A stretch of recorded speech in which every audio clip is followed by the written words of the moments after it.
আমি অবশ্যই বলতে চাই okay alright guys, back to another video with ওয়াতিসি। সো গাইস, আজকে আমরা ভিডিও বানাবো হচ্ছে যে তোমাদের সবার জনপ্রিয়, দেশের জনপ্রিয় TikTok star Prince Mamun.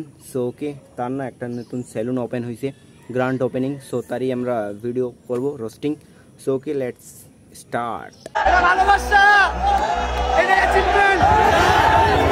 Prince মামুনের জনপ্রিয়তা আছে, ফ্যান আছে, এটা মানতে হবে। এখন তারা যেরকমই হোক, বলতে গেলে সেখানে অনেক লোকই আসছে, মানে কত হবে ভাই আমি আন্দাজ করতে পারতেছি না, বাট অনেক লোকই আসছে, ছেলে পেলে। কিছুদিন আগে ব্লু ফায়ার লায়লা, মানে এই যে মেয়েটা প্রিন্স মামুনের বউ বা প্রেমিকা যাই বলো, কিছুদিন আগে সে অ্যানাউন্সমেন্ট করছে যে তাদের ফাইনালি ব্রেকআপ হয়ে গেছে, তার আর কোনো সম্পর্কের মধ্যে নেই। কিন্তু দেখো, প্রিন্স মামুনের সেলুনের গ্র্যান্ড ওপেনিংয়ে আসছে, এবং কি দেখো প্রিন্স মামুনকে কিভাবে, অবশ্যই মনে করতে পারেন ওইরকম কিছুই। এখন সবাই মনে করে যে শুধু বিউটি রিলেটেড সার্ভিস শুধু ছেলে যত্ন করতেছে, কিভাবে ভালোবাসা দিচ্ছে, একবারে শরীরে ঘাম মুছাই দিচ্ছে। ওয়াহ! শাকিব খানের থেকে প্রিন্স মামুনের তার মধ্যে ভাইরাল হয়েছে হচ্ছে এই ছেলেটা কি কর্মকাণ্ড, দেখলে তো তোমরা অবাক হয়ে যাবে। তার কর্মকাণ্ডগুলো আমি তোমাদের দেখাচ্ছি, সে কি কি বলছে এই ছেলেটা।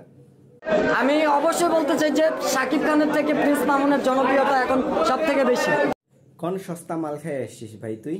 ভাই কোনো কমন সেন্সই নেই, কথা বলার কোনো ধারণাই নেই, কিভাবে কি বলতেছে না বলতেছে। সাকিব খানকে মনে হয় চিনেই না, এমন ভাব করতেছে।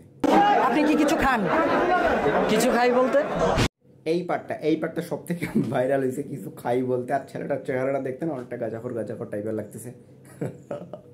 লাইফে এমন প্রকার উনি ছিল, তো ওনার ফ্যান ফলোয়ার বেশি থাকতে পারে। হ্যাঁ, ফ্যান ফলোয়ার বেশি থাকবে, তাই বলে তুই সাকিব খানের সাথে তুলনা করবি?